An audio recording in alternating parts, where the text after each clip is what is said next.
प्रश्न 11। David Easton के व्यवस्था विश्लेषण से क्या तात्पर्य है?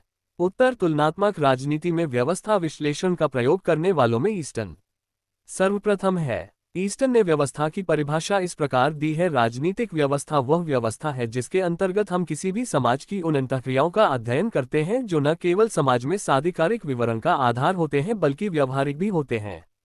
ईस्टन का व्यवस्था सिद्धांत अनेक नामों से जाना जाता है, जैसे 1 निवेश निर्गत विश्लेषण, 2 व्यवस्था सिद्धांत और 3 सामान्य व्यवस्था सिद्धांत का प्रवाह रूप।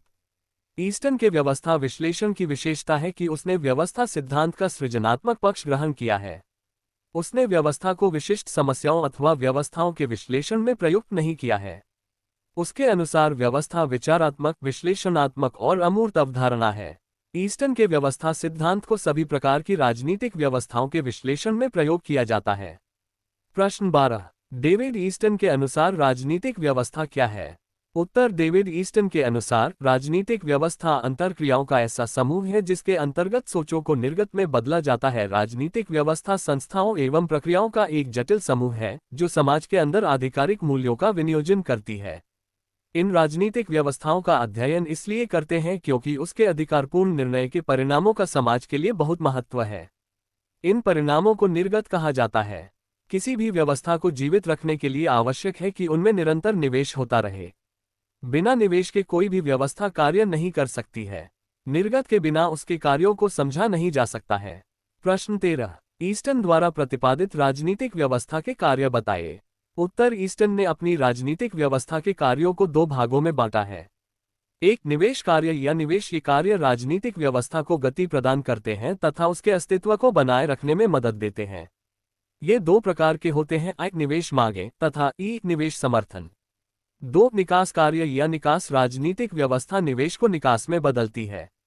इसका सरल अर्थ है कि राजनीतिक व्यवस्था रूपी मशीन में निवेश मांगों के रूप में कच्चा माल डाला जाता है और यह अपनी क्षमता एवं स्थिति के अनुसार उसे नीतियों, कानूनों एवं कार्यक्रम आदि के रूप में उत्पादन में बदल देती है।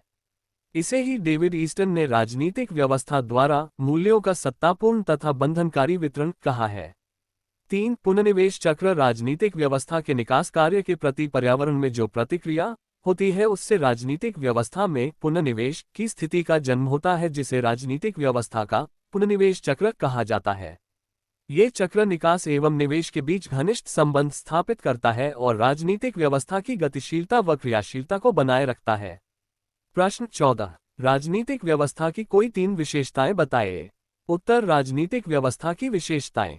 1, राजनीतिक व्यवस्था की सार्वभौमिकता। इस विशेषता का तात्पर्य है कि प्रत्येक समाज में अंतःक्रियाओं की एक ऐसी औचित्यपूर्ण शक्ति व्यवस्था होती है जो उसकी बाह्य एवं आंतरिक व्यवस्था को बनाए रखती है और यह प्रत्येक काल में विद्यमान भी रही है।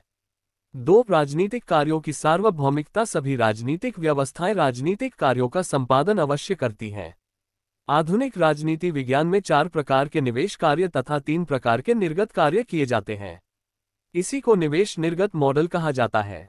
3, राजनीतिक संरचनाओं की बहुकार्यात्मकता। इसका तात्पर्य है कि किसी भी राजनीतिक व्यवस्था में पाई जाने वाली राजनीतिक संरचना बहुल कार्यकारी होती है, अर्थात एक ही संरचना अनेक प्रकार के कार्य करती है, जैसे उदारवादी लोकतंत्र में नौकरशाही अर्धविधायी, अर्ध कार्यपालक तथा अर्ध न्यायिक कार्यों को अंजाम देती है।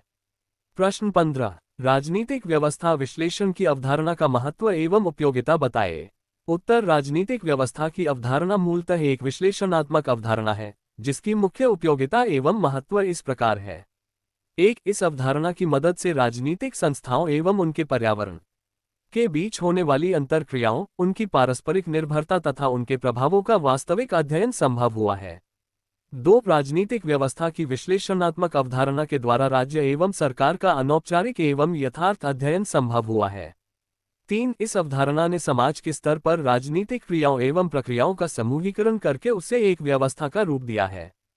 4, इस अवधारणा ने राजनीतिक व्यवस्था में होने वाले परिवर्तनों एवं विकास की स्थिति का विश्लेषण किया है और इस दृष्टि से राजनीतिक व्यवस्था में मौजूद सामर्थ्य के तत्व का महत्व बताया है।